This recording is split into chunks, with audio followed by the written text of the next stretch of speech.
Медиапортал islamindex.ru и компания iMedia представляют аудиоиздание «Полное толкование священного Корана» шейха Абдуррахмана ас-Саади. Сура Саба. Сова. Во имя Аллаха Милостивого, Милосердного. Бисмиллахир-рахманир-рахим. Сура 34, аят 1.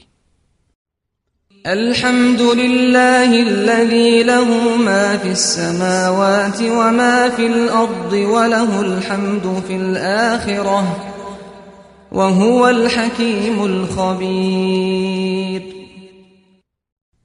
Хвалой называется прославление похвальных качеств и прекрасных деяний, и возносить хвалу надлежит только одному Аллаху, поскольку все качества Всевышнего Аллаха безупречны, а все его деяния преисполнены мудрости и заслуживают похвалы и благодарности.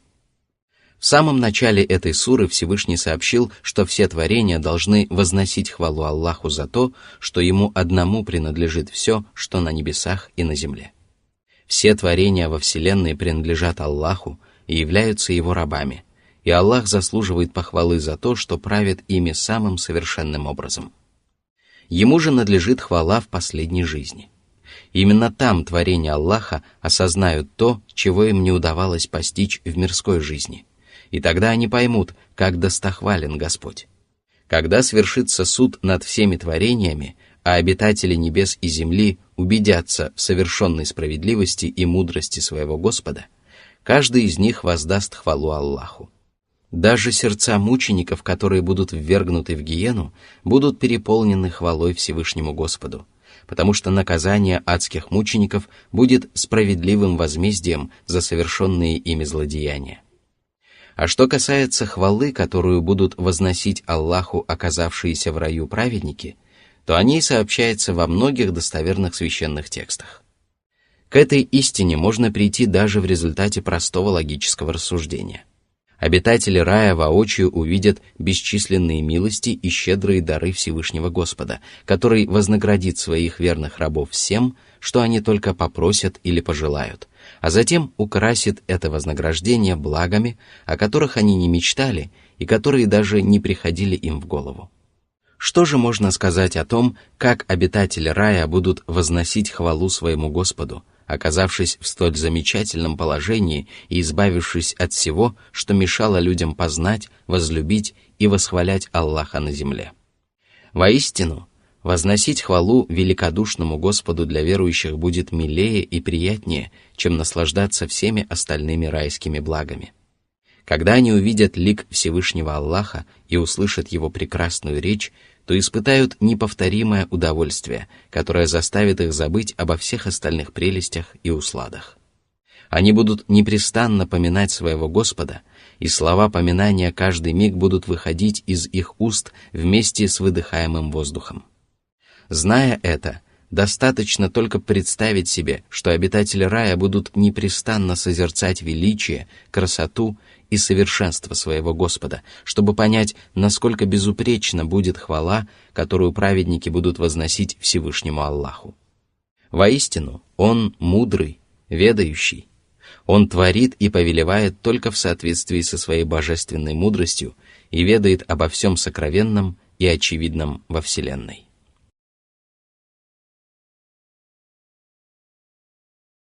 Сура 34, аят 2.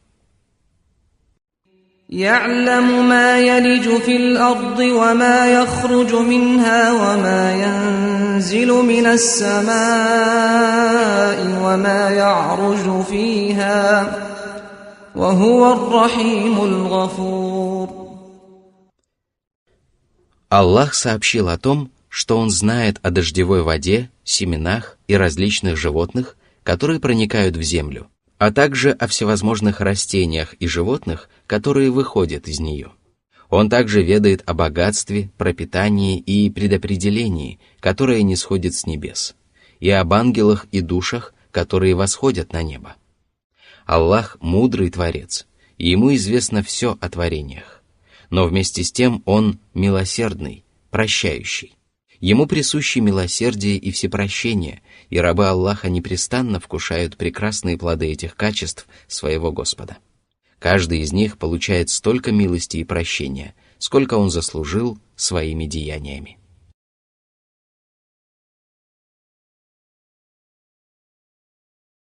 Сура 34, аят 3.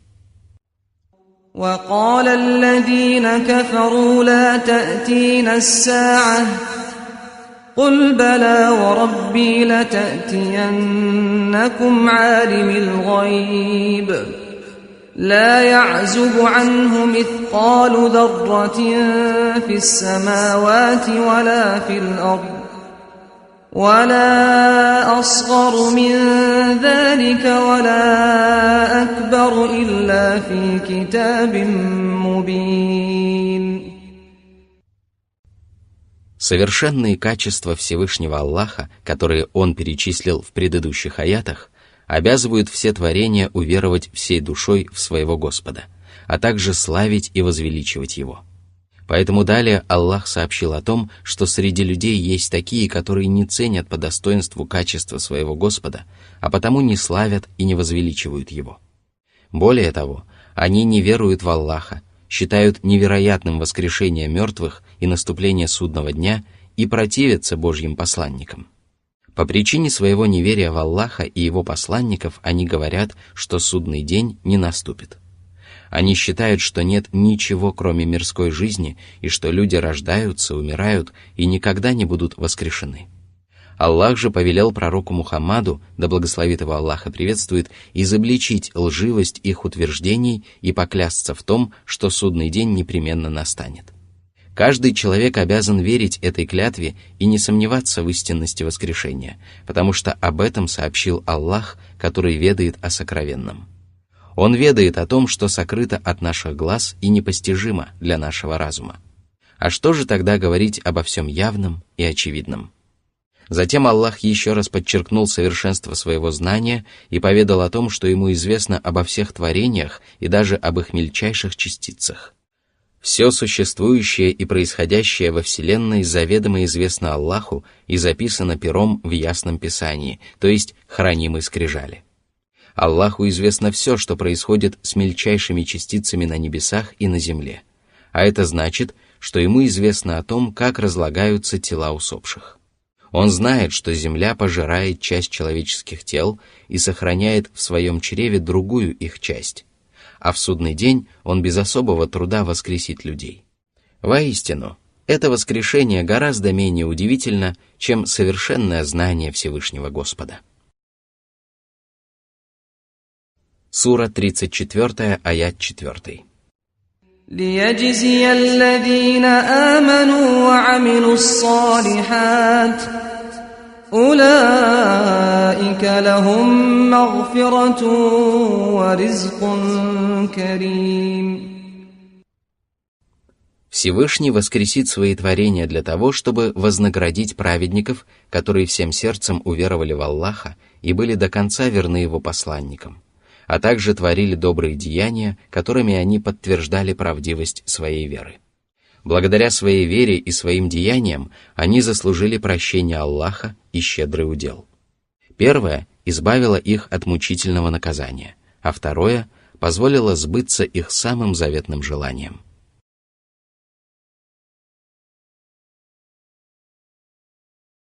Сура 34, аят 5. والذين سعوا في آياتنا معاجزين أولئك لهم عذاب من رجز أليم. Они не веровали в ниспосланное Аллахом Писание, отвергали его знамения и пытались доказать слабость и бессилие Всевышнего Творца, дабы убедить людей в невероятности воскрешения. Однако они не приобрели ничего, кроме вечных мучений, которым подвергнутся их тела и души. Сура 34, аят 6. ويرى الذين أوتوا العلم الذي أنزل إليك من ربك هو الحق ويهدي إلى صراط العزيز الحميد. Всевышний упомянул о рабах, которых Он наставил на прямой путь. Им даровано ясное знание, благодаря которому они не сомневаются в истинности ниспосланных Аллахом Писания и мудрости. Они знают, что все противоречащее божественному откровению является ложью и измышлением, потому что их знание переросло в твердую убежденность. Они верят в то, что предписания религии ведут людей на путь Аллаха, могущественного, достохвального. Их вера подкрепляется многочисленными факторами. Во-первых, они имеют твердые знания и не сомневаются в правдивости откровений своего Господа. Во-вторых, они видят, что эти откровения совпадают с происходящими событиями и предыдущими писаниями. В-третьих, они являются свидетелями того, как сбываются пророчества последнего небесного писания. В-четвертых, они видят многочисленные знамения Аллаха, разбросанные по странам и имеющиеся в самих людях. В-пятых, они убеждаются в том, что эти знамения свидетельствуют об именах и качествах Всевышнего Аллаха. Благодаря этому они осознают, что повеления и запреты Аллаха ведут людей к прямому пути, побуждают их делать добро родителям, родственникам и всем остальным творениям Господа, помогают им избавиться от скверных качеств, которые оскверняют душу, лишают человека вознаграждения, позволяют ему без угрызений совести покушаться на жизнь, имущество и честь окружающих, подталкивают его к многобожию, прелюбодеянию, лихаимству и многим другим грехам. Таким образом, в этом аяте Всевышний подчеркнул превосходство и достоинство мусульман, обладающих глубокими знаниями о повелениях и запретах своего Господа и крепкой верой в ниспосланное пророку Мухаммаду сокровенное знание.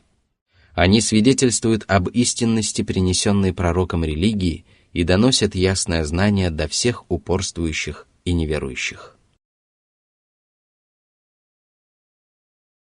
Сура 34, аят 7. وقال الذين كفروا هل ندلكم على رجل ينبئكم إذا مزقتم كل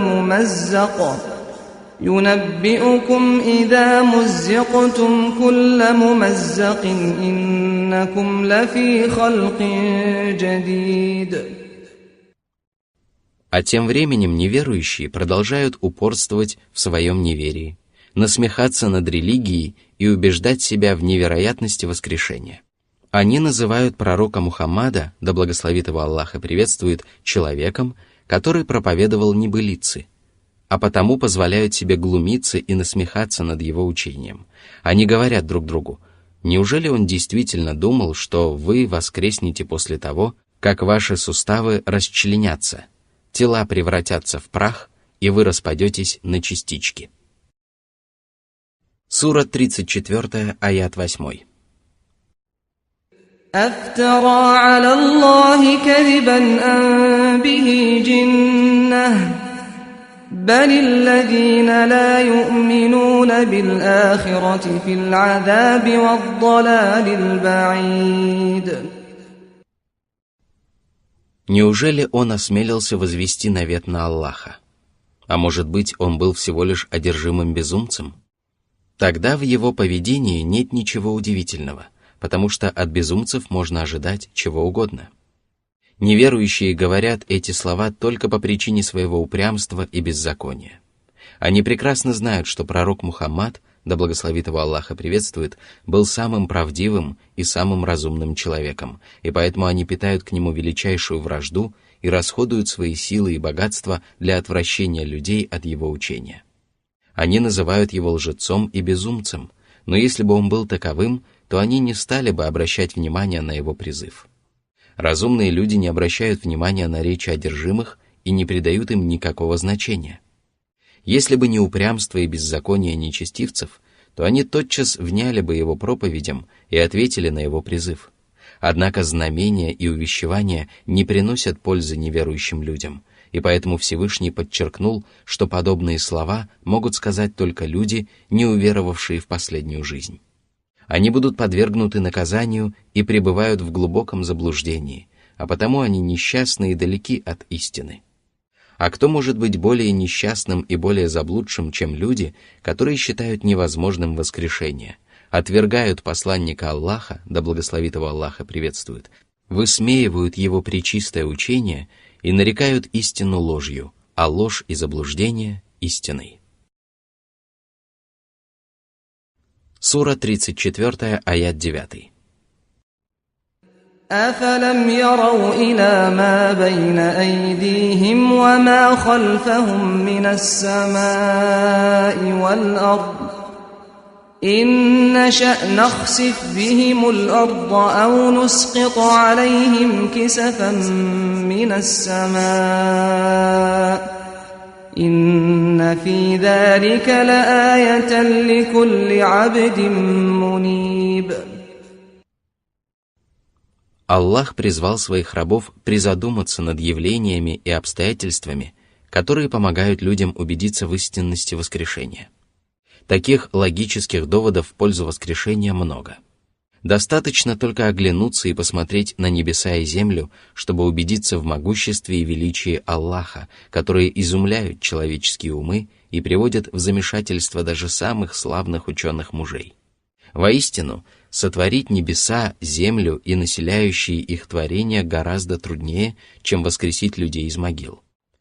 Что же тогда заставляет нечестивцев отрицать воскрешение? Все дело в том, что они не видели того, как Аллах воскрешает мертвых, и потому отказываются уверовать в это. О люди! Небеса и земля находятся в нашей власти и никогда не станут ослушаться наших повелений, посему остерегайтесь упорствовать в своем неверии. Если же вы предпочтете упорствовать, то мы подвергнем вас лютой каре. Задумайтесь над сотворением небес, земли и всего сущего, и вы увидите во всем этом великое знамение для каждого раба, который обращается за помощью и наставлением к своему Господу, повинуется его повелениям и твердо верует в то, что Аллах способен воскресить свои творения. Чем чаще раб Аллаха обращается к своему Господу и кается в своих прегрешениях, тем больше выгоды он извлекает из знамения Аллаха, потому что все его помыслы и устремления обращены к Аллаху.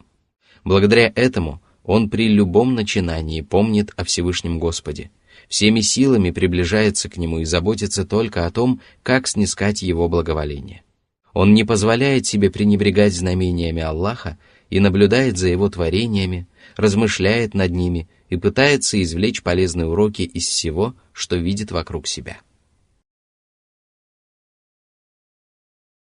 Сура 34, аяты 10-11.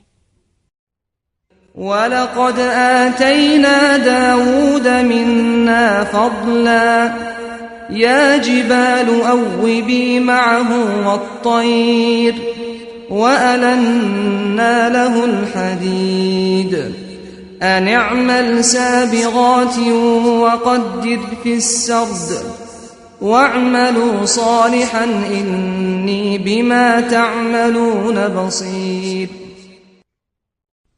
Аллах сообщил о том, как Он облагодетельствовал своего раба и посланника Давуда. Он одарил его полезным знанием, вдохновил его на праведные деяния и обогатил многочисленными религиозными и мирскими благами. Он отдал ему предпочтение над остальными людьми и велел безжизненным горам и птицам вторить Давуду и восхвалять вместе с ним Всевышнего Аллаха. Подобной милости не был удостоен ни один человек ни до пророка Давуда, ни после него. И благодаря этому все мусульмане помнят о том, что даже горы и животные славят, возвеличивают и восхваляют Аллаха. Они видят эти удивительные творения и еще чаще поминают и восхваляют Всевышнего Аллаха. Многие мусульманские богословы говорили, что горы и птицы вторили Давуду, потому что Аллах даровал ему прекрасный голос, которым не обладал ни один человек на земле. Когда пророк Давуд восхвалял и возвеличивал Аллаха своим приятным, трогательным и волнующим голосом, то люди, джинны, горы, птицы и все остальные творения приходили в восторг и начинали восхвалять Аллаха вслед за Давудом. Существует также мнение, что Аллах внушил горам и птицам вторить Давуду для того, чтобы увеличить его вознаграждение, ведь именно пророк Давуд был причиной того, что они славили Аллаха. Но это было не единственной милостью Аллаха по отношению к этому славному посланнику, и поэтому Аллах сказал, что Он научил его ковать железо и изготавливать кольчуги, а также научил его соблюдать меру в звеньях кольчуг и вдевать одно звено в другое. Всевышний также сказал: «Мы научили его, Давуда, изготовлять для вас кольчуги, чтобы они предохраняли вас от причиняемого вами вреда. Но разве вы благодарны?» Сура 21, аят 80. Напомнив Давуду о своей милости по отношению к нему и его семье, Аллах обязал его и всех правоверных благодарить своего Господа, творить добрые дела, а также страшиться Аллаха и оберегать свои деяния от всего, что может сделать их тщетными и бесполезными. Воистину, Аллах видит деяния своих рабов, и ничто не может скрыться от Него.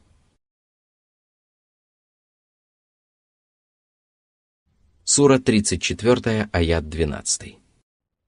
وَلِسُلَيْمَانَ الرِّيحَ غُدُوُّهَا شَهْرٌ وَرَوَاحُهَا شَهْرٌ وَأَسَلْنَا لَهُ عَيْنَ الْقِطْرِ وَمِنَ الْجِنِّ مَن يَعْمَلُ بَيْنَ يَدَيْهِ بِإِذْنِ رَبِّهِ وَمَن يَزِغْ مِنْهُمْ عَنْ أَمْرِنَا نُذِقْهُ مِنْ عَذَابِ السَّعِيرِ. Аллах сообщил о том, как он облагодетельствовал сына пророка Давуда Сулеймана. Господь покорил ему ветер, и тот по воле Сулеймана переносил его вместе с его окружением на далекие расстояния за очень короткое время. Благодаря этому пророк Сулейман мог в течение одного дня преодолеть расстояние, которое люди преодолевали в течение 2 месяцев. С рассвета до полудня ветер пролетал месячный путь, и с полудня до заката он также пролетал месячный путь. Кроме того, Аллах заставил течь для Сулеймана источник расплавленной меди, то есть помог ему плавить медь и изготавливать из нее сосуды и прочие предметы. Аллах также принудил дьяволов и джиннов служить Сулейману, так что они были не в состоянии ослушаться его повелений. А тому, кто ослушался его, Аллах давал вкусить огненное наказание. Страшась этого наказания, они выполняли все повеления Сулеймана.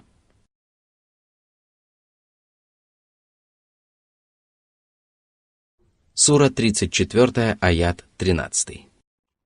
يَعْمَلُونَ لَهُ مَا يَشَاءُ مِن مَّحَارِيبَ وَتَمَاثِيلَ وَجِفَانٍ كَالْجَوَابِ وَقُدُورٍ الرَّاسِيَاتِ اعْمَلُوا آلَ دَاوُودَ شُكْرًا وَقَلِيلٌ مِّنْ عِبَادِيَ الشَّكُورُ. Они создавали величественные горницы, то есть строения с прекрасными сводами, делали искусные изваяния животных и различных предметов, изготавливали чаши огромных размеров, похожие на водоемы, и огромные прочно стоящие котлы, которые не сдвигались со своих мест. Эти чаши и котлы использовались для приготовления еды, потому что потребности Сулеймана превышали потребности остальных людей. Затем Всевышний Аллах напомнил Давуду и его роду о своей щедрости и добродетели и повелел им благодарить своего Господа. Род Давуда — это сам пророк Давуд, его дети и супруги. Все они пользовались большинством из тех многочисленных благ, которыми Аллах почтил 2 своих благодарных посланников. Но большинство людей не благодарит Всевышнего Аллаха за то, что Он одаряет их своими милостями и оберегает их от бед и напастей. Благодарность — это сердечное признание милостей и щедрот Всевышнего Аллаха, признание собственной слабости и нужды в благодеяниях Господа и расходование дарованных милостей в угоду Аллаху, а не на различные греховные цели.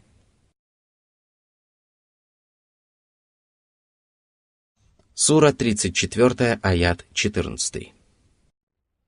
فَلَمَّا قَضَيْنَا عَلَيْهِ الْمَوْتَ مَا دَلَّهُمْ عَلَى مَوْتِهِ إِلَّا دَابَّةُ الْأَرْضِ تَأْكُلُ مِنْ سَأَتَهُ فلما خر تبينت الجن أن لو كانوا يعلمون الغيب ما لبثوا في العذاب المهين. Джинны обманывали людей и убеждали их в том, что им ведомо все незримое и сокровенное. Всевышний Аллах решил разъяснить людям истину и изобличить лживость утверждений бесов и дьяволов. Джинны продолжали отстраивать царство Сулеймана, когда Аллах пожелал забрать его душу. В этот момент Сулейман сидел, опираясь на свой посох, и после того, как он скончался, его тело осталось в таком же положении. Джинны со страхом и трепетом проходили мимо его тела и даже не предполагали, что Сулейман уже умер. Говорят, что это продолжалось в течение целого года. В конце концов, земляной червь источил посох Сулеймана, и его безжизненное тело упало на землю. Джинны разошлись, а людям стало ясно, что если бы им было ведомо сокровенное, то они не пребывали бы в унизительных мучениях. Воистину, джинны прислуживали Сулейману вопреки своему желанию, и если бы они ведали о сокровенном, то поняли бы, что Сулейман уже скончался, тем более, что они более всего на свете жаждали его смерти для того, чтобы освободиться от унизительного рабства.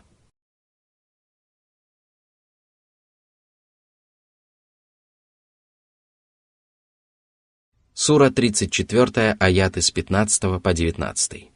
لقد كان لسبإ في مسكنهم آية جنتان عن يمين وشمال كلوا من رزق ربكم واشكروا له بلدة طيبة ورب غفور فأعرضوا فأرسلنا عليهم سيل العرم وبدلناهم بجنتيهم جنتين ذواتي أكل خمط وأثل وشيء من سدر قليل ذلك جزيناهم بما كفروا وهل نجازي إلا الكفور وجعلنا بينهم وبين القرى التي باركنا فيها قرى ظاهرة وقدرنا فيها السير سيروا فيها ليالي وأياما آمنين فقالوا ربنا باعد بين أسفارنا وظلموا أنفسهم فجعلناهم أحاديث ومزقناهم كل ممزق إن في ذلك لآيات لكل صبار شكور. Сабейцы — это известное племя, проживавшее в Южном Йемене и населявшее город Мариб. Господь проявил величайшую милость по отношению к человечеству в целом и к арабам в частности, когда поведал в священном Коране о народах, которых уже в мирской жизни постигло справедливое возмездие и страшное наказание. Арабы знали о судьбе соседствовавших с ними народов, слышали о них в старинных сказаниях и могли воочию убедиться в правдивости коранических преданий. Все это помогало им уверовать в Небесное Писание и внять проповедям пророка Мухаммада, да благословит его Аллах и приветствует. Всевышний Аллах сказал, что в поселении сабейцев было знамение. Под знамением здесь подразумевается то, что Аллах осенил сабейцев великой милостью и избавил их от нужды и бедствий. Это обязывало их благодарить Аллаха и поклоняться только Ему одному. Затем Аллах разъяснил, что этой милостью были два сада, растущие по правую и левую стороны города. Поселение сабейцев располагалось вблизи огромной долины, в которую стекали потоки горных вод. Сабейцы построили в ней крупную плотину, благодаря которой в долине образовалось водохранилище. Этой водой сабейцы орошали свои сады, располагающиеся по правую и левую стороны от долины. Эти сады давали обильный урожай, приносящий сабейцам много радости и удовольствия, и обеспечивали их большей частью необходимого пропитания. Всевышний повелел сабейцам благодарить своего Господа за эти сады, а также за многие другие милости. Их страна была прекрасна, воздух чист, а земли плодородны. Но самое главное, Аллах обещал сабейцам простить их грехи в том случае, если они будут благодарны, и поэтому Всевышний возвестил, что страна их была прекрасна, а Господь милосерден. Однако щедроты Господа не ограничивались уже перечисленным. Аллах видел, что сабейцы нуждаются в торговых связях с богатыми странами и помог им наладить торговые отношения с богатой соседней страной. Многие толкователи Корана считали, что речь идет о йеменском городе Сане. Тем не менее, некоторые богословы предполагали, что это Шам. В любом случае, Аллах помог сабейцам безопасно проводить купеческие караваны в эту страну, не испытывая при этом никаких трудностей.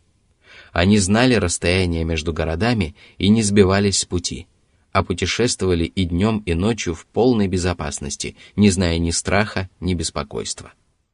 Это было милостью Всевышнего Аллаха, который избавил сабейцев от бедствий и страхов. Но они оказались неблагодарными и отвернулись от своего благодетеля, отказались от поклонения ему и даже отвергли его милость. Они недовольствовались тем, что их торговые поездки были легкими и неутомительными, а пожелали, чтобы их путешествия были долгими и трудными. Они даже просили Господа удлинить расстояние между их остановками в пути. Однако неверие и неблагодарность сабейцев навредили только им самим, потому что Всевышний Аллах покарал их и лишил тех самых мирских благ, которые обольстили и ввели в заблуждение этот некогда богатый народ. Господь ниспослал на их поселение огромный поток воды, который прорвал их плотину, уничтожил их сады и погубил их деревья. Вместо удивительных садов и плодоносных деревьев сабейцы приобрели сады с деревьями, из которых они не могли извлечь никакой пользы. Аллах наказал их прорывом плотины и взамен прежних садов даровал им 2 новых сада с тамариском и лотосом. Это хорошо известные деревья, которые не приносят употребляемых в пищу плодов. Столь же тщетными были и деяния самих сабейцев. Они отказались возблагодарить Аллаха и отдали предпочтение отвратительному неверию, и тогда Аллах лишил их милости и сменил ее на суровое наказание. Воистину, наказание Аллаха заслуживают только люди, которые не веруют в своего Господа и отказываются благодарить Его за дарованные им блага. А после того, как сабейцев постигло наказание, пропало их былое единство, и они впали в глубокие противоречия. Память о них осталась в народных преданиях, и люди стали из поколения в поколение передавать притчи о сабейцах. Арабы даже сложили о них поговорку, которая гласит: «Они распались, как сабейцы». Люди не устают рассказывать друг другу о несчастье, которое выпало на долю этого народа. Однако полезные уроки из этих сказаний извлекают только терпеливые и благодарные рабы Аллаха, которые терпеливо сносят ради своего Господа все неприятности и несчастья, признают милости Всевышнего Аллаха, благодарят Его за дарованные блага и исправно выполняют Его повеления. Услышав историю сабейцев, такие люди понимают, что наказание постигло этот народ только из-за неблагодарности, и что подобное наказание угрожает каждому, кто пойдет по их стопам.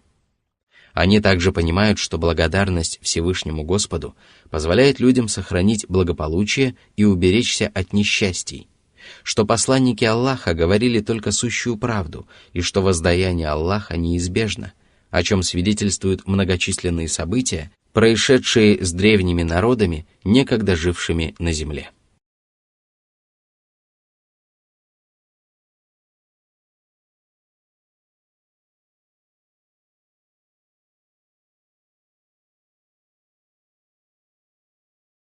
Сура 34, аят 20.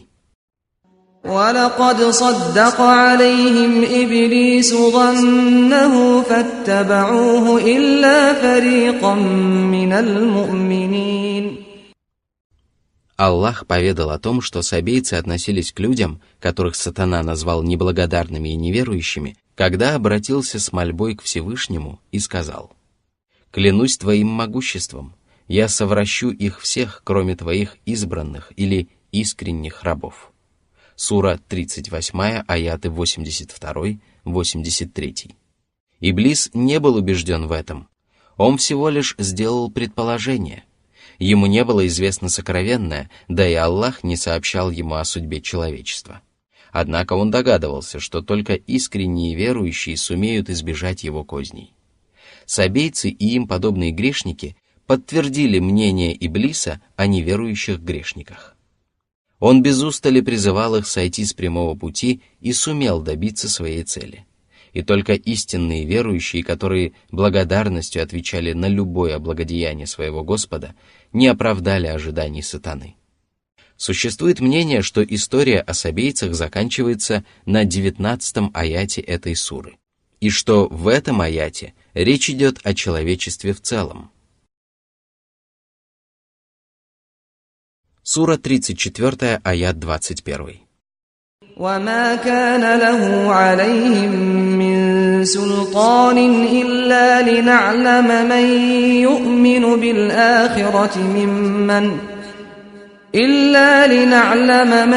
يؤمن بالآخرة ممن هو منها في شك وربك على كل شيء حفيظ. Иблис не имел власти над потомками Адама и не мог силой принудить людей сделать то, что ему угодно.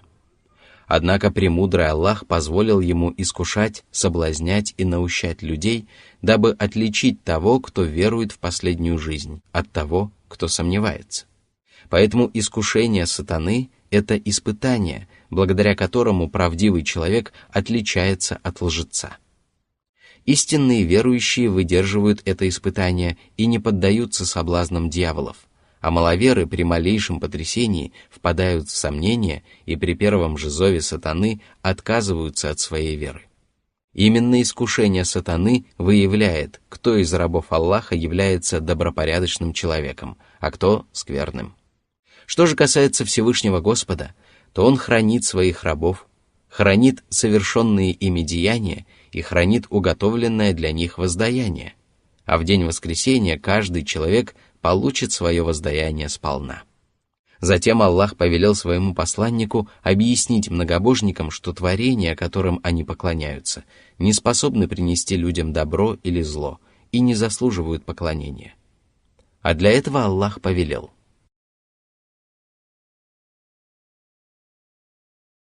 Сура 34, аят 22. قل ادعوا الذين زعمتم من دون الله لا يملكون مثقال ذرة في السماوات ولا في الأرض وما لهم فيهما من شرك وما له منهم من ظهير. Ваши молитвы не принесут вам пользы, потому что ваши ложные божества беспомощны и не в состоянии внять вашим мольбам. Они не обладают никакой самостоятельной властью над происходящим на небесах и на земле.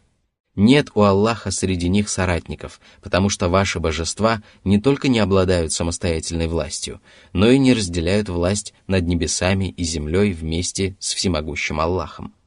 Однако человек, который не является самостоятельным владельцем или сотоварищем во владении, может быть помощником или заместителем настоящего владельца. Если бы придуманные язычниками божества занимали такое положение перед Аллахом, то мольба к ним непременно приносила бы людям пользу. Земные правители всегда нуждаются в своих заместителях и помощниках, и последние могут помочь людям, которые обращаются к ним за помощью. Однако все это не имеет никакого отношения к царству Аллаха, и поэтому он сказал, что у него нет помощников среди творений. Он единственный и всемогущий владыка, который не нуждается в помощниках для того, чтобы управлять вселенной. Какое же тогда положение могут занимать перед Аллахом языческие божества? Для них не остается ничего, кроме заступничества перед всемогущим правителем, но Аллах отверг подобное заступничество и сказал: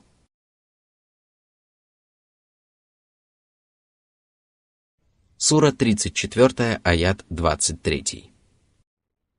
ولا تنفع الشفاعة عنده إلا لمن أذن له حتى إذا فزع عن قلوبهم قالوا ماذا قال ربكم قالوا الحق وهو العلي الكبير. В этих аятах Всевышний отверг все, на что могут рассчитывать многобожники, которые поклоняются идолам, праведникам, деревьям и прочим ложным божествам. Аллах изобличил порочность их суждений и разрушил основание многобожия. Любой язычник молится и поклоняется своему божеству в надежде на его помощь. Именно эта надежда подталкивает его на поклонение ложным богам. А поскольку никто, кроме Аллаха, не обладает властью на небесах и на земле, не способен самостоятельно принести людям добро или причинить им зло, не разделяет власть вместе с Аллахом, не является его помощником и не имеет права даже ходатайствовать перед ним без его разрешения, то поклонение кому-либо, кроме Аллаха, противоречит здравому смыслу и религии. В результате многобожник не только не добивается своей цели, но и отдаляет себя от нее. Всевышний сообщил, что поклонение идолам не принесет язычникам никакой пользы, а лишь обречет их на страдания. В день воскресения идолы и идолопоклонники будут отрекаться друг от друга и осыпать друг друга проклятиями. Всевышний сказал: «А когда люди будут собраны, они станут их врагами и будут отвергать их поклонение». Сура 46, аят 6. Удивительно, что многобожники отказывались повиноваться Божьим посланникам, потому что те были людьми, но соглашались поклоняться и молиться камням и деревьям. Они отвергали искреннее служение милостивому и справедливому правителю и довольствовались поклонением тварям, которые приносят им больше вреда, чем пользы, и повиновением своему злейшему врагу, сатане. Что касается второй части обсуждаемого нами откровения, то существует мнение, что речь в нем, как и в предыдущих аятах, идет о многобожниках. По правилам арабской грамматики, местоимения всегда относятся к ближайшему ранее упомянутому существительному. В судный день сердцами многобожников овладеет безумный страх, а когда страх покинет сердца этих грешников и к ним вернется сознание, ангелы спросят их, зачем они отрицали истину, с которой к ним приходили посланники. Многобожники сознаются в том, что неверие и многобожие были лживы и бесполезны, а откровения Господа и проповеди посланников правдивы и истинны. Всевышний сказал: «Если бы ты только увидел их, когда их остановят перед огнем». Они скажут: «О, если бы нас вернули обратно! Мы не считали бы ложью знамения нашего Господа и стали бы верующими». О нет, им открылось то, что они скрывали прежде. Если бы их вернули обратно, то они непременно вернулись бы к тому, что им было запрещено. Воистину, они лжецы. Сура 6, аяты 27-28. Многобожники убедятся в том, что обещанное Аллахом было истиной, и раскаются в своих прегрешениях. Да и как может быть иначе, если среди прекрасных имен Аллаха возвышенный, большой? Он превосходит свои творения положением, могуществом и славными качествами. Свидетельством величия Аллаха является его неограниченная власть, перед которой смиряются все творения, даже самые заносчивые и неверующие. Это толкование наиболее очевидно и совпадает с контекстом данного отрывка.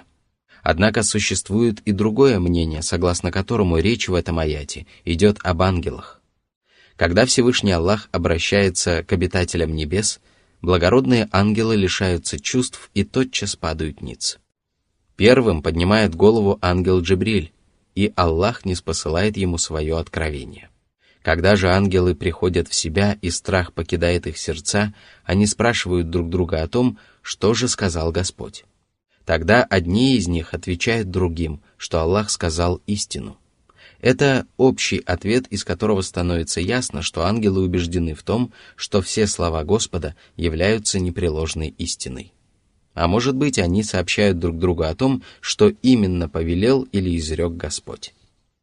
До чего же извращены многобожники, которые поклоняются беспомощным, несовершенным и бесполезным божествам и отказываются от поклонения высочайшему и великому Господу, перед которым смиряются и унижаются даже благородные ангелы, которые приближены к своему Господу, слышат его речь и свидетельствует о том, что он не говорит ничего, кроме истины.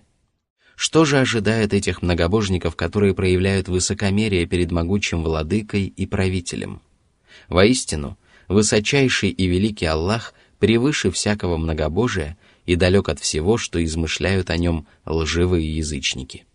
Затем Аллах повелел пророку Мухаммаду, да благословит его Аллах и приветствует, спросить многобожников о правомерности совершаемого ими многобожия.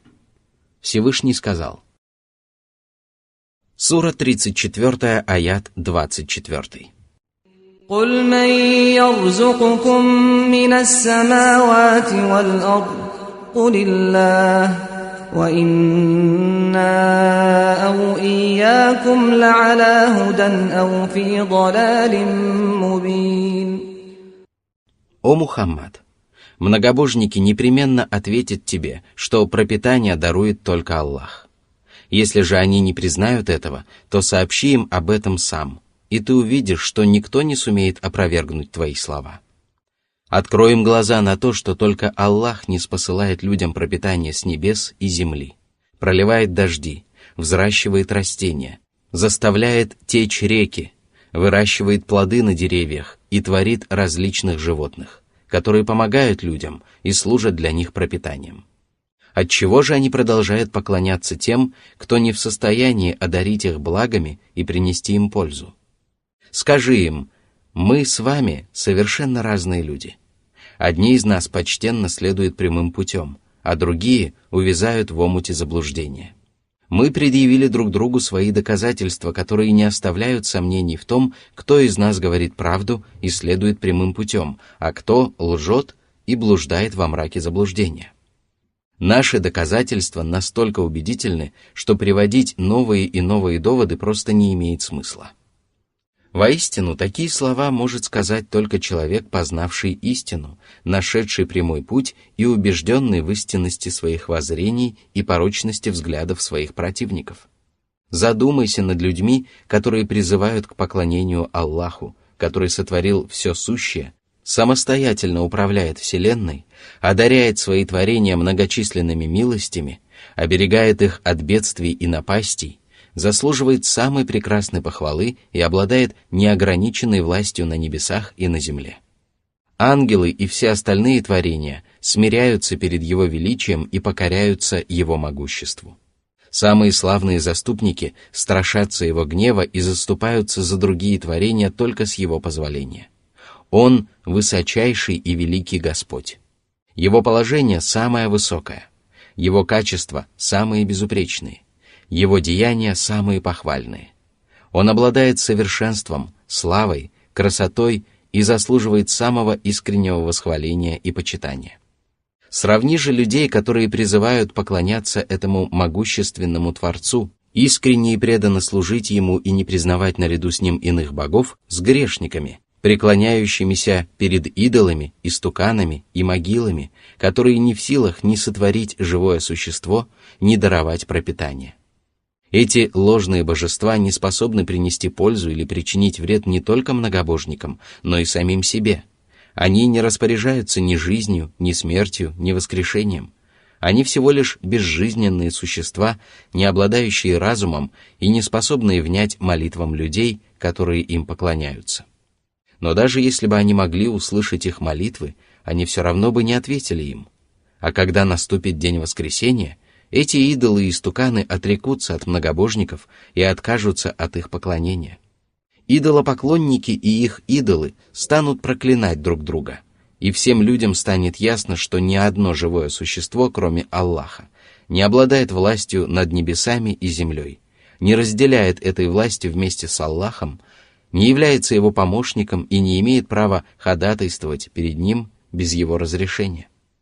Но пока этот день не наступил, многобожники продолжают обращаться с мольбами к беспомощным и бесполезным идолам, стремятся всеми силами снискать их благоволение, питают ненависть и вражду ко всем, кто поклоняется только одному Аллаху, противятся правоверным и отвергают Божьих посланников, проповедовавших искреннее и преданное служение одному Господу миров. Познавший эту истину без труда отличает тех, кто обрел истинное счастье и следует прямым путем, от тех, кто обрек себя на вечное несчастье и впал в заблуждение. Всевышний не упомянул в этом аяте о том, кто же все-таки следует прямым путем, потому что истина эта настолько очевидна, что люди не нуждаются в дополнительном разъяснении.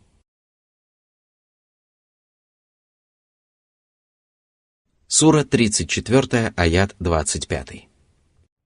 قل لا تسألون عما أجرمنا ولا نسأل عما تعملون. Каждый из нас будет отвечать только за свои деяния. Вы не будете отвечать за грехи, которые могут совершать мусульмане, и мы не будем отвечать за ваши злодеяния. Пусть же каждый из нас стремится найти истину и встать на прямой путь. Не придавайте значения тому, что мы совершали раньше, и пусть наши поступки не мешают вам сделать правильный выбор. Не пытайтесь понять, что в действительности движет людьми, и принимайте их деяния такими, какими вы их видите. Следуйте истине и избегайте лжи, а в судный день каждый человек будет призван к ответу за свои деяния. В тот день премудрый и справедливый судья рассудит между людьми в том, в чем они пререкались друг с другом. Сура 34, аят 26.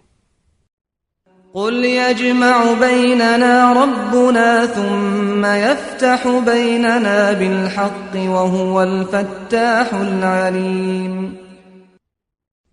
Аллах призовет к ответу и мусульман, и многобожников, и вынесет справедливый приговор, из которого станет ясно, кто был правдив и заслужил вознаграждение, а кто лгал и заслужил наказание. Воистину, Аллах справедливый судья, знающий. Он способен пролить свет на самые запутанные и темные дела и вынести справедливый приговор, потому что Он ведает обо всех человеческих поступках. Сура 34, аят 27. قل أروني الذين ألحقتم به شركاء كلا بل هو الله العزيز الحكيم. Где же те, которые достойны поклонения наряду с Аллахом? Как я могу познать их и убедиться в их божественности? Обитают ли они на небе или снизошли на землю? Воистину, знающий явное и сокровенное Аллах возвестил, что помимо Него нет и не может быть других богов. Он сказал: «Они поклоняются наряду с Аллахом тому, что не причиняет им вреда и не приносит им пользы». Они говорят: «Они наши заступники перед Аллахом». Скажи: разве вы можете поведать Аллаху такое на небесах и на земле, чего бы Он не знал? Пречист Он и превыше тех, кого вы приобщаете в сотоварищи. Сура 10, аят 18. Он также сказал: «Воистину, Аллаху принадлежат те, кто на небесах, и те, кто на земле, а те, которые поклоняются помимо Аллаха другим божествам, следуют лишь предположениям и измышляют, что им вздумается». Сура 10, аят 66. Даже посланники Аллаха, самые лучшие из творений, не знают тех, кто мог бы сравниться с Аллахом. Разве же многобожники сумеют указать на сотоварищей всемогущего Господа? Конечно же. Аллаху нет равных и подобных, и нет у Него сотоварищей и соперников. Он один заслуживает поклонения и обожествления, ибо среди Его прекрасных имен могущественный, мудрый. Ему подвластно и покорно все сущее. Он создает совершенные творения и издает мудрые законы. Если бы среди премудрых законов Всевышнего не было ничего, кроме повеления искренне и преданно поклоняться одному Аллаху и избегать многобожия и поклонения ложным божествам, дабы люди могли обрести успех и спастись от погибели и вечных страданий, то одно только это было бы прекрасным свидетельством совершенной мудрости Господа. Что же тогда можно сказать о шариате Всевышнего, каждое повеление которого проникнуто мудростью? Сура 34, аят 28. وما أرسلناك إلا كافة للناس بشيرا ونذيرا ولكن أكثر الناس لا يعلمون. Всевышний возвестил своему пророку Мухаммаду, что он послан только для того, чтобы обрадовать всех людей без исключения вестью о щедром вознаграждении и предупредить их о мучительном наказании, а также поведать им о тех деяниях, которые влекут за собой то или иное вознаграждение и наказание. Посланник Аллаха не был властен над людьми, но упрямые неверующие продолжали требовать от него то, на что способен только один Аллах. Поэтому Всевышний сказал, что очень часто люди не знают истины. Они либо просто не ведают об истине, либо упрямо отказываются принять ее. Последние все равно подобны тем людям, которые лишены истинного знания, потому что они отказываются повиноваться проповедникам истины и требуют от них невозможного, пытаясь оправдать свое неверие.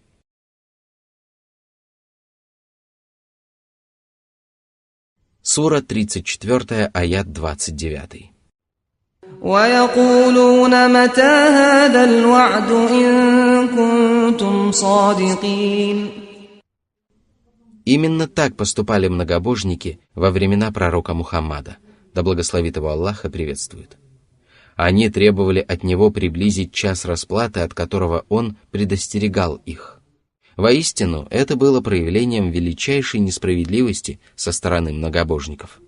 Разве для того, чтобы говорить правду, человек должен знать о том, когда наступит судный день?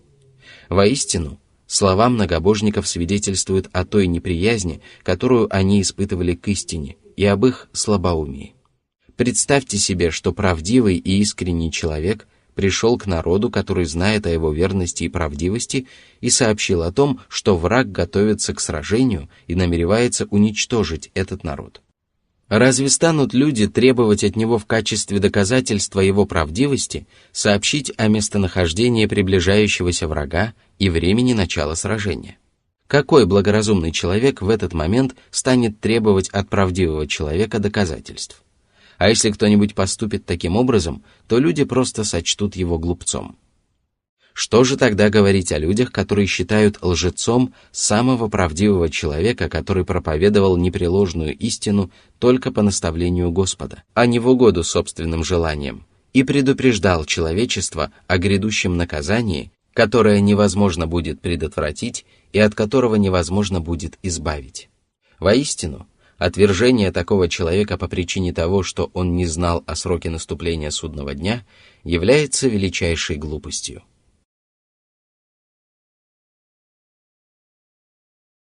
Сура 34, аят 30. قُل لَّكُم مِّيعَادُ يَوْمٍ لَّا تَسْتَأْخِرُونَ عَنْهُ سَاعَةً وَلَا تَسْتَقْدِمُونَ. Это все, что люди должны знать о сроке наступления судного дня, в неизбежности которого невозможно усомниться. Они должны остерегаться этого дня и готовиться к нему. Сура 34, аят 31. وَقَالَ الَّذِينَ كَفَرُوا لَن نُّؤْمِنَ بِهَذَا الْقُرْآنِ وَلَا بِالَّذِي بَيْنَ يَدَيْهِ وَلَوْ تَرَىٰ إِذِ الظَّالِمُونَ مَوْقُوفُونَ عِندَ رَبِّهِمْ يَرْجِعُ بَعْضُهُمْ إِلَىٰ بَعْضٍ الْقَوْلَ يقول الذين استضعفوا للذين استكبروا لولا أنتم لكنا مؤمنين. После того упоминания о неизбежности предопределенного дня, Всевышний Аллах поведал о том, что же ожидает неверующих в этот страшный день. Если бы людям на земле было дано увидеть, как предводители неверия и их последователи будут припираться на ристалище судного дня, то они стали бы свидетелями ужасного и невообразимого зрелища. В этот день неверующие будут упрекать друг друга, и обозленные скажут предводителям, которые сбили их с истинного пути: «Вы помешали нам обрести веру и приукрасили в наших глазах неверие, а мы лишь следовали по вашим стопам. Сегодня только вы должны быть наказаны, ибо мы не заслуживаем мучительного наказания. Сура 34, аят 32. قال الذين استكبروا للذين استضعفوا أنحن صددناكم عن الهدى بعد إذ جاءكم بل كنتم مجرمين. Предводители неверия станут возражать обездоленным, пытаясь доказать, что каждый из них самостоятельно принимал решение. Они скажут: «Мы не принуждали вас к неверию силой, и мы имели возможность отказаться и не последовать за нами. И хотя мы ввели вас в заблуждение и приукрасили в ваших глазах неверие, мы не имели над вами никакой власти». Сура 34, аят 33. وقال الذين استضعفوا للذين استكبروا بل مكر الليل والنهار إذ تأمروننا أن نكفر بالله ونجعل له أندادا وأسروا الندامة لما رأوا العذاب وجعلنا الأغلال في أعناق الذين كفروا هل يجزون إلا ما كانوا يعملون. Обездоленные неверующие будут продолжать препираться со своими вождями и предводителями и скажут: «Вы сумели ввести нас в заблуждение благодаря тому, что днем и ночью обольщали нас своими коварными речами и убеждали нас в справедливости неверия. Вы называли заблуждение прямым путем, а истину – заблуждением. Вы пытались опорочить истинное учение и продолжали строить свои козни, пока окончательно не сбили нас с прямого пути. Это пререкание не принесет неверующим никакой пользы, они лишь отрекутся друг от друга, и их сердца будут охвачены великим отчаянием и разочарованием.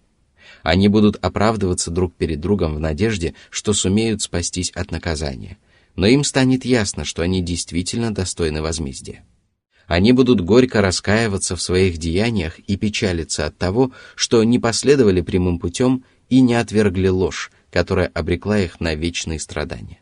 Однако раскаиваться они будут в душе, опасаясь позорного признания в собственном нечестии. В течение долгого судного дня неверующие громогласно признаются в своем раскаянии всего несколько раз. То же самое произойдет, когда их будут ввергать в гиенну. Всевышний сказал: «В тот день беззаконник станет кусать свои руки и скажет: лучше бы я последовал путем посланника. О горе мне!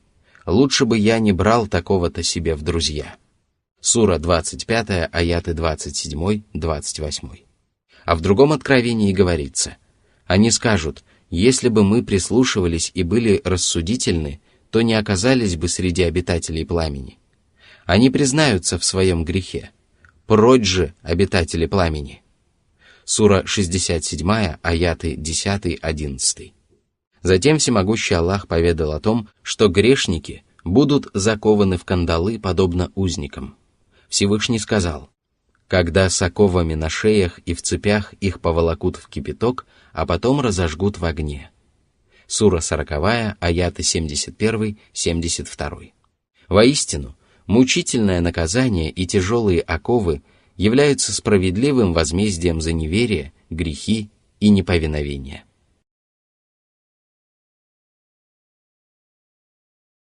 Сура 34, аят 34. وما أرسلنا في قرية من نذير إلا قال مترفوها إنا بما أرسلتم به كافرون. Всевышний сообщил о том, что древние народы, которые отвергли своих посланников, были похожи на тех нечестивцев, которые сегодня отвергают пророка Мухаммада, да благословит его Аллах и приветствует. В какое бы селение ни приходил посланник Аллаха, зажиточные мужи, обольщенные мирскими благами и гордящиеся своим богатством, отвергали его. Сура 34, аят 35. وقالوا نحن أكثر أموالا وأولادا وما نحن بمعذبين. Мы вообще не будем воскрешены, а если и будем, то Господь, одаривший нас несметным богатством и многочисленными детьми на земле, непременно одарит нас еще более щедрым вознаграждением в последней жизни. А это значит, что мы не будем наказаны. Сура 34, аят 36. قل إن ربي يبسط الرزق لمن يشاء ويقدر ولكن أكثر الناس لا يعلمون. Всевышний Аллах опроверг их лживые заявления и сообщил, что богатство и бедность в мирской жизни не являются доказательствами преуспеяния в последней жизни. Господь ниспосылает богатство в соответствии со своей божественной волей. Одним людям Он ниспосылает щедрый удел, а другим — скудный.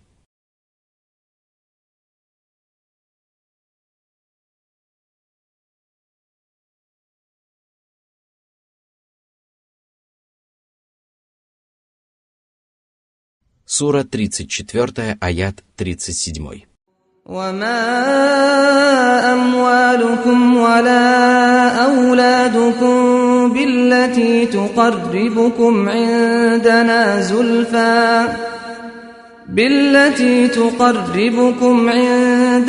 زلفى إلا من آمن وعمل صالحا فأولئك لهم جزاء الضعف بما عملوا وهم في الغرفات آمنون. Приблизиться к Аллаху человек может только благодаря твердой вере во все, что проповедовали Божьи посланники, и праведным деяниям. Вознаграждение людей, обладающих такими качествами, будет умножено от 10 до 700 раз и даже больше. Так что о величине этого вознаграждения доподлинно неизвестно никому, кроме Всевышнего Аллаха. Эти праведники будут покоиться в вышних горницах, где они не познают грусти и беспокойства. Они будут наслаждаться многочисленными благами, заведомо зная, что никогда не покинут эту обитель и никогда не опечалятся в ней. Сура 34, аят 38. والذين يسعون في آياتنا معاجزين أولئك في العذاب محضرون. Они отвергают посланников своего Господа и пытаются уличить их во лжи и бессилии, а в судный день их схватят могучие стражи преисподней, и тогда они убедятся в бессилии всего, на что они полагались и надеялись. Сура 34, аят 39. قل إن ربي يبسط الرزق لمن يشاء من عباده ويقدر له وما أنفقتم من شيء فهو يخلفه وهو خير الرازقين. Всевышний напомнил об этом для того, чтобы правоверные твердо знали, что их обязательные и добровольные пожертвования, сделанные в пользу родственников, соседей, сирот, бедняков и прочих нуждающихся, непременно будут возмещены. Милостыня и пожертвования никогда не уменьшают богатство человека, потому что возместить их обязался Всевышний Аллах, который увеличивает или уменьшает долю тому из своих рабов, кому пожелает. Он самый щедрый из тех, кто дарует пропитание.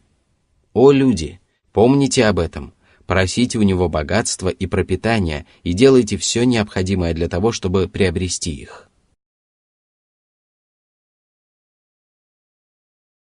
Сура 34, аяты 40-41. ويوم يحشرهم جميعا ثم يقول للملائكة أهؤلاء إياكم كانوا يعبدون قالوا سبحانك أنت ولينا من دونهم بل كانوا يعبدون الجن أكثرهم بهم مؤمنون. Когда наступит день воскресения, Аллах соберет вместе всех многобожников и тех ложных богов, которым они поклонялись. Для того, чтобы упрекнуть неверующих, которые поклонялись ангелам, Всевышний спросит благородных ангелов: «Не вам ли поклонялись эти?» Ангелы отрекутся от поклонения многобожников и скажут: «Нет божества, кроме тебя. Ты превыше всякого многобожия. Мы любим тебя, надеемся на твою благосклонность и не имеем ничего общего с идолопоклонниками. Мы нуждаемся в твоем покровительстве и никогда не станем призывать людей поклоняться нам. Разве станем мы придумывать ложных богов и надеяться на покровительство кого-нибудь, кроме тебя?» Многобожники поклонялись и повиновались бесам и дьяволам, которые подталкивали их к поклонению ангелам и другим ложным божествам. Их поклонение сатане заключалось в повиновении ему и его поборникам. Всевышний разъяснил это, когда обратился ко всем многобожникам и сказал: «Разве я не завещал вам, о сыны Адама, не поклоняться сатане, который является вашим явным врагом, и поклоняться мне? Это прямой путь». Сура 36, аяты 60-61. Но многобожники ослушались Аллаха, доверились сатане и стали повиноваться ему. Они уверовали в сатану, потому что вера всегда складывается из доверия и повиновения. Сура 34, аят 42. فاليوم لا يملك بعضكم لبعض نفعا ولا ضرا ونقول للذين ظلموا ذوقوا عذاب النار التي كنتم بها تكذبون. После того, как ангелы отрекутся от многобожников, Всевышний обратится к ним и скажет: «Сегодня связи между вами разорваны, и поэтому вы не сможете принести друг другу ни пользы, ни вреда». А затем Господь ввергнет неверующих и грешников в гиену и скажет им: «Вкусите наказание, которое вы отрицали. Вы воочию узрели его и уже ввергнуты в его пламенную пучину. Это справедливое воздаяние за ваше неверие, которое не позволило вам совершать праведные деяния и спастись от наказания». Сура 34, аят 43. وَإِذَا تُتْلَى عَلَيْهِمْ آيَاتُنَا بَيِّنَاتٍ قَالُوا مَا هَذَا إِلَّا رَجُلٌ يُرِيدُ أَن يَصُدَّكُمْ عَمَّا كَانَ يَعْبُدُ آبَاؤُكُمْ وَقَالُوا مَا هَذَا إِلَّا إِفْكٌ مُفْتَرًى وَقَالَ الَّذِينَ كَفَرُوا لِلْحَقِّ لَمَّا جَاءَهُمْ إِنْ هَذَا إِلَّا سِحْرٌ مُبِينٌ. Всевышний сообщил о том, как ведут себя многобожники в мирской жизни, когда им возвещают ясно изложенные коранические аяты и представляют убедительные доказательства правдивости Аллаха и его посланника. Эти доводы и доказательства открывают им глаза на всякое добро и предостерегают их от всякого зла. Они являются величайшей милостью Господа по отношению к людям и обязывают всех рабов Аллаха уверовать во Всевышнего Аллаха и Его Писания и покориться всем Его повелениям. Однако многобожники отвечают на эту милость Всевышнего неблагодарностью, отвергают Его учение и говорят о Его славном посланнике: «Этот муж призывает вас к искреннему служению одному Аллаху только для того, чтобы отдалить вас от обычаев ваших уважаемых отцов, дорогой которых вы следуете». Многобожники отвергают истину по наущению проповедников лжи, которые не только не предоставляют убедительных доказательств своей правдивости, но и не способны вселить в сердца разумных людей даже частичку сомнения. Да и какое сомнение могут вселить заблудшие нечестивцы, которые отвергают истину и оправдываются тем, что их заблудшие собратья тоже отвергают истину? Подобное оправдание является сущей глупостью. Достаточно просто призадуматься над словами многобожников, философов, материалистов, атеистов и безбожников, которые пытаются опровергнуть религию Аллаха, чтобы понять, что все они являются столь же бессмысленными. Их слова и деяния являются примером для каждого, кто станет отвергать истину вплоть до наступления судного часа. Многобожники оправдывают свои поступки деяниями своих заблудших отцов и позволяют себе отвергать истинное учение Божьих посланников, но не ограничиваются только этим. Они осмеливаются возводить навет на Священное Писание и называют его выдуманной ложью, то есть лживым писанием, которое измыслил сам Мухаммад. Они также называют его явным колдовством, то есть колдовством, порочность которого ясна каждому человеку. Своими лживыми речами они демонстрируют свою ненависть к истине и пытаются найти поддержку в лице глупцов и невежд. Таким образом, у многобожников нет ни убедительных, ни даже сомнительных доводов в пользу своих убеждений и воззрений. А если они попытаются обосновать свои взгляды, то не смогут сделать этого, потому что у их взглядов нет основы и фундамента. Поэтому далее Всевышний сказал: Сура 34, аят 44. وَمَا آتَيْنَاهُم مِّن كُتُبٍ يَدْرُسُونَهَا وَمَا أَرْسَلْنَا إِلَيْهِمْ قَبْلَكَ مِن نَّذِيرٍ. У них нет писания, на которое они могли бы опираться, и нет посланника, словами и поступками которого они могли бы оправдываться. У них нет ни ясного знания, ни его следов. Сура 34, аят 45. وَكَذَّبَ الَّذِينَ مِن قَبْلِهِمْ وَمَا بَلَغُوا مِعْشَارَ مَا آتَيْنَاهُمْ فَكَذَّبُوا رُسُلِي فَكَيْفَ كَانَ نَكِيرِ. Аллах обратился к мекканским многобожникам и предостерег их от наказания, которое постигло их неверующих предшественников. Мекканцы не обрели и 10 доли того, что Аллах даровал прежним народам. Однако они не признавали Божьих посланников, и поэтому Божье обличение было ужасным. Аллах предал их порицанию и подверг мучительному наказанию. Одних из них Господь потопил в море, других поразил сокрушительным ураганом, третьих — оглушительным воплем, четвертых — землетрясением, пятых — шквалистым ветром. О неверующие! Не смейте упорствовать в своем неверии, дабы не постигло вас то, что постигло прежние народы. Сура 34, аят 46.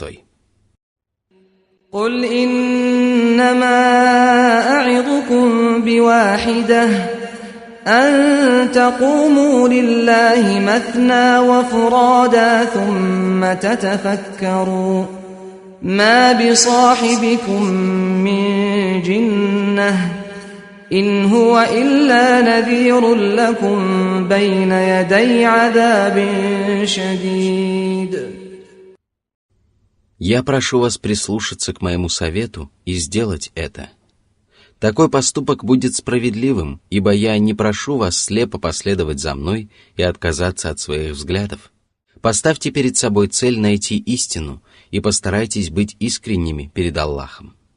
Соберитесь вместе и обсудите то, к чему я вас призываю. Затем уединитесь и будьте искренними перед самими собой. Соберитесь с мыслями и призадумайтесь над явившимся к вам посланником. Разве он похож на безумца? Разве его внешность, речь и качество присущи безумцам? А может быть, он все-таки является правдивым пророком, который предостерегает вас от зла и предупреждает о грядущем мучительном наказании? Если вы прислушаетесь к этому совету, то вам станет совершенно ясно, что посланник Аллаха не является одержимым безумцем. Его внешность и его взгляд не похожи на внешность и взгляд безумцев. С ним не случаются удушья и конвульсии. Напротив, он обладает самой прекрасной внешностью и отличается самыми изысканными поступками. Ему присущи благородный нрав, спокойствие, скромность, достоинство и многие другие качества, которыми обладают только самые благоразумные люди. Если вы задумаетесь над его прекрасными словами и мудрыми речами, то убедитесь в том, что они наполняют сердца собеседников спокойствием и верой, очищают их души, пробуждают в них самые прекрасные качества и избавляют их от порочного нрава. Стоит ему заговорить, как люди проникаются к нему уважением и почтением.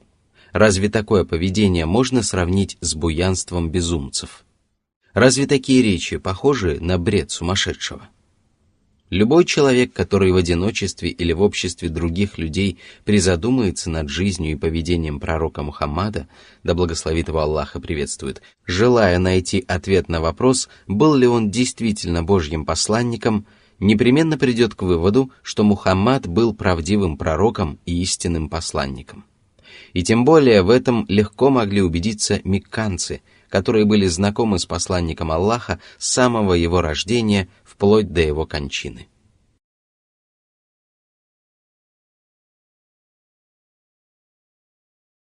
Сура 34, аят 47. قل ما سألتكم من أجر فهو لكم إن أجري إلا على الله وهو على كل شيء شهيد. Аллах сообщил, что если бы посланник Аллаха прибирал к своим рукам богатства обратившихся в ислам и требовал от них платы за свои проповеди, то это обстоятельство мешало бы людям уверовать в истину и покориться ей. Однако посланник Аллаха был далек от этой мысли, и поэтому Всевышний повелел ему сказать: «Я не прошу у вас вознаграждения за то, что вы встали на прямой путь. Я призываю вас в свидетели того, что ваша награда достанется только вам самим. А меня пусть вознаградит Аллах, ведь Он свидетель всему сущему. Аллах прекрасно знает о том, к чему я вас призываю, и если бы я лгал вам, то Он бы непременно сурово покарал меня. Но вместе с тем не забывайте, что Аллах тоже является свидетелем всех ваших деяний. Он сохранит ваши деяния и воздаст вам за все, что вы вершите». Сура 34, аят 48. قل إن ربي يقذف بالحق علام الغيوب. Всевышний повелел своему пророку сообщить людям об извечном установлении Господа, согласно которому Аллах поражает истинной ложь. Он разъясняет своим творениям истину и опровергает лживые утверждения неверующих, в результате ложь разрушается и исчезает. В этом знамение для людей размышляющих. Они видят, как ведающий сокровенное Господь изобличает порочные воззрения многобожников, выявляет их упрямство и неверие, распространяет по земле истину и искореняет ложь и порок. Он ведает о наущениях и сомнениях, которые переполняют сердца некоторых из его рабов, и знает о тех убедительных доводах, которые могут сокрушить эти сомнения. Сура 34, аят 49. قل جاء الحق وما يبدئ الباطل وما يعيد. Аллах повелел пророку Мухаммаду, да благословит его Аллах и приветствует, напомнить людям о том, что Господь уже разъяснил им истину и ее доказательства.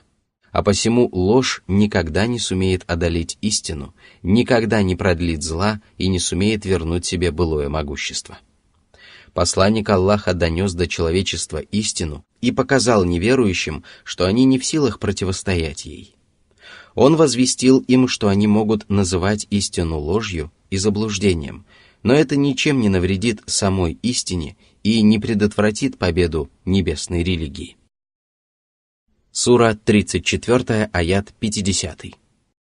قل إن ضللت فإنما أضل على نفسي وإن اهتديت فبما يوحي إلي ربي إنه سميع قريب. Посланнику Аллаха, мир ему и благословение Аллаха, было велено возвестить многобожникам, что если бы он находился в заблуждении, то тем самым навредил бы только себе самому. Такое поведение пророка Мухаммада явилось примером того, как следует уступать собеседнику, с которым приходится припираться для утверждения истины. Конечно же, посланник Аллаха был далек от заблуждения, и упаси вас Аллах от подобных мыслей. Пророк Мухаммад, мир ему и благословение Аллаха, сказал многобожникам, что если он следует прямым путем, то это является не его заслугой, а милостью Всевышнего Господа, который наставил его на прямой путь. Он помог найти истину своему посланнику и помогает в этом всем остальным верующим. Воистину, среди его прекрасных имен слышащий, близкий. Он слышит слова и речи своих рабов и внемлет молитвам всех, кто поклоняется ему и обращается к нему за помощью. Сура 34, аят 51. وَلَوْ تَرَى إِذْ فَزِعُوا فَلَا فَوْتَ وَأُخِذُوا مِنْ مَكَانٍ قَرِيبٍ. О посланник, если бы ты увидел неверующих в судный день, то перед тобой открылось бы ужасное и неприятное зрелище. В тот день неверующие увидят адское наказание и убедятся в правдивости посланников, которых они считали лжецами, и тогда их охватит панический страх. Они не смогут спастись бегством и будут схвачены неподалеку. В тот день для них не будет спасения. Все они будут неподалеку от гиены, и ангелы без труда ввергнут их в огненную пучину. Сура 34, аят 52. وَقَالُوا آمَنَّا بِهِ وَأَنَّى لَهُمُ التَّنَاوُشُ مِنْ مَكَانٍ بَعِيدٍ. Находясь перед адом, неверующие воскликнут, что уверовали во все, что считали ложью. Но разве смогут они обрести истинную веру в столь далеком месте, где между ними и верой будет воздвигнута непреодолимая преграда? В день воскресения неверующие уже не смогут обрести веру. Им следовало уверовать тогда, когда у них еще была возможность сделать это. И тогда Господь принял бы их покаяние.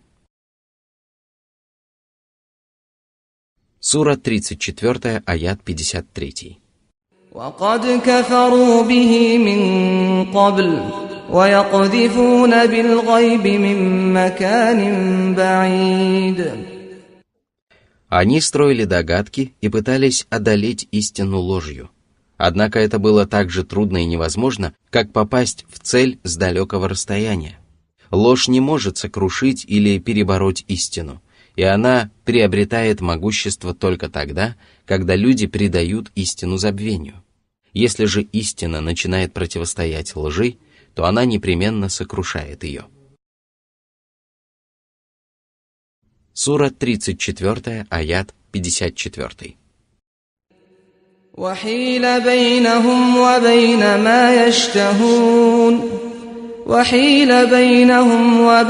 مَا يَشْتَهُونَ كَمَا فُعِلَ بِأَشْيَاعِهِمْ مِنْ قَبْلُ إِنَّهُمْ كَانُوا فِي شَكٍّ مُرِيبٍ.